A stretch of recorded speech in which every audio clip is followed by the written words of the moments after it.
I've got one of the best jobs in the world, photographing people and landscapes here in Loch Lomond. Taking pictures is one of the most popular things to do when here, and with views like these, that's hardly a surprise.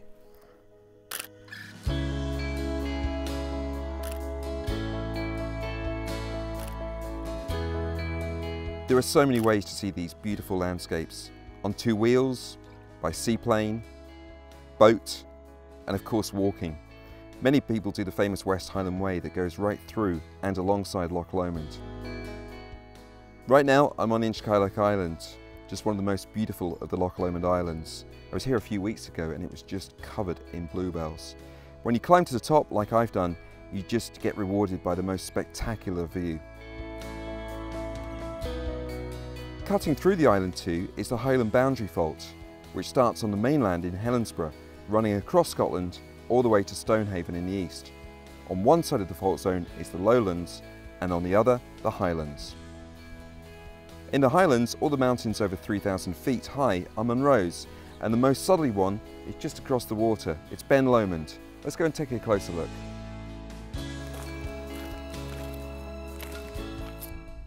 Alistair. Welcome to Ben Lomond, Paul. You can see the mountain up here and the shoulder of Ptarmigan off to the left-hand side.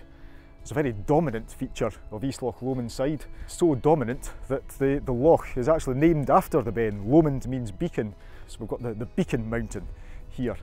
There's about 30,000 people a year that walk up Ben Lomond and enjoy the views from the top.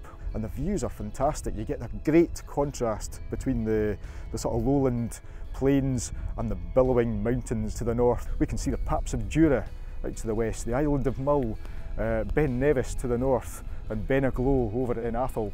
So a wide-ranging view. There's been a heavy hand of man, if you like, on this landscape over time. We can see spruce plantations and bare, open-grazed hillside. You can perhaps see that funnel of ground, which is heavily wooded. That's the result of protection from grazing, so it shows the potential of these slopes in terms of natural habitat, and one which will only be improving over the next few decades under the conservation management and that we are striving to do over the next few years.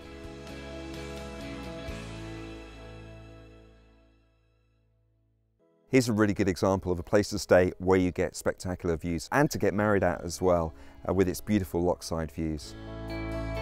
All around Loch Lomond there are many places to stay where you get spectacular views, not just of the loch but of the amazing mountains, hills, forests and other scenery that just makes it the perfect place to stay.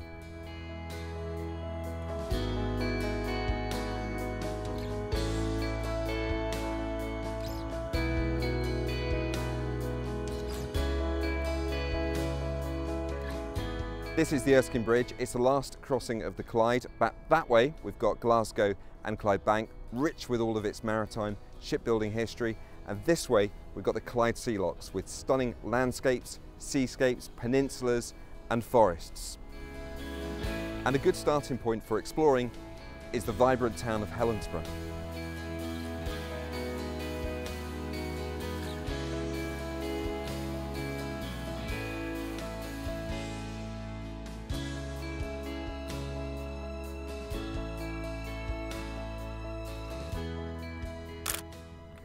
This is Ardmore Point near Helensburgh, and although we're very close to the town, you really feel like you're away from it all. And there's many places in Loch Lomond where you get that amazing feeling where you can take in wonderful landscapes like this and just feel like you've got it to yourself, which is so good. It's a popular spot for nature and wildlife, and of course for taking in the stunning views and taking lots of pictures.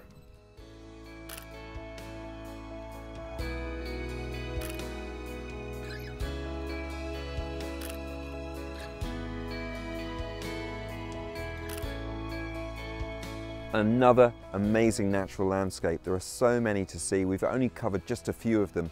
If you want to see more, then go to our website, lovelochlomond.com, and also you can share your pictures from your visit to Loch Lomond, the Trossachs and the Clyde Sea Lochs. Just go to our Facebook pages and Twitter as well.